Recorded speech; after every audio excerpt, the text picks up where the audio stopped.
వనపర్తి జిల్లా కలెక్టర్ను కలిసేందుకు విద్యార్థులు ప్రహారీ దూకారు. చిట్యాల గురుకుల పాఠశాలలో నెలకొన్న సమస్యలను జిల్లా కలెక్టర్కు విన్నవించేందుకు ప్రహారీ గోడ దూకిన 10th విద్యార్థులు పంట పొలాల్లోకి పరుగులు తీశారు. అప్రమత్తమైన ఉపాధ్యాయులు విద్యార్థులను పట్టుకుని ఆటో ద్వారా పాఠశాలకు తీసుకెళ్లారు. విషయం తెలుసుకున్న కలెక్టర్ ఆదర్శ్ సురభి పాఠశాలకు వెళ్లి విద్యార్థులు ఉపాధ్యాయులతో సమావేశమయ్యారు. త్వరలోనే సమస్యలను పరిష్కరిస్తామని విద్యార్థులకు కలెక్టర్ ఆదర్శ్ సురభి భరోసా కల్పించారు.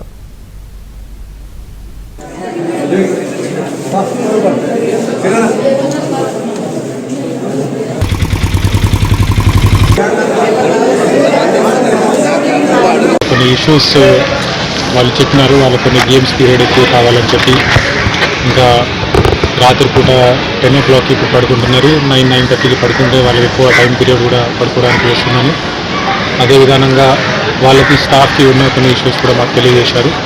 అది ఆర్సీఓ గారు, అడిషనల్ కలెక్టర్ గారు, నేను స్వయంగా ఇక్కడికి వచ్చి వాళ్ళతోటి మాట్లాడి ఈ ఇన్స్టిట్యూషన్ వాళ్ళ కోసమే ఉంది, వాళ్ళకి ఎలాంటి ఇబ్బంది ఉన్నా కూడా మమ్మల్ని సంప్రదించవచ్చు తెలియజేయడం జరిగింది.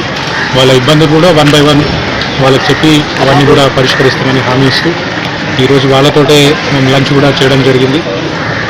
10th క్లాస్ అనేది చాలా ఇంపార్టెంట్. వాళ్ళకు కూడా ఇప్పుడు ఎగ్జామ్స్ కూడా ఉన్నాయి. దాని మీద కూడా దృష్టి పెట్టుకుంటూ ఖచ్చితంగా గేమ్స్ పీరియడ్స్ ఇవన్నీ కూడా ఇస్తామని చెప్పి వాళ్ళకి హామీ ఇవ్వడం జరిగింది. ఇక్కడ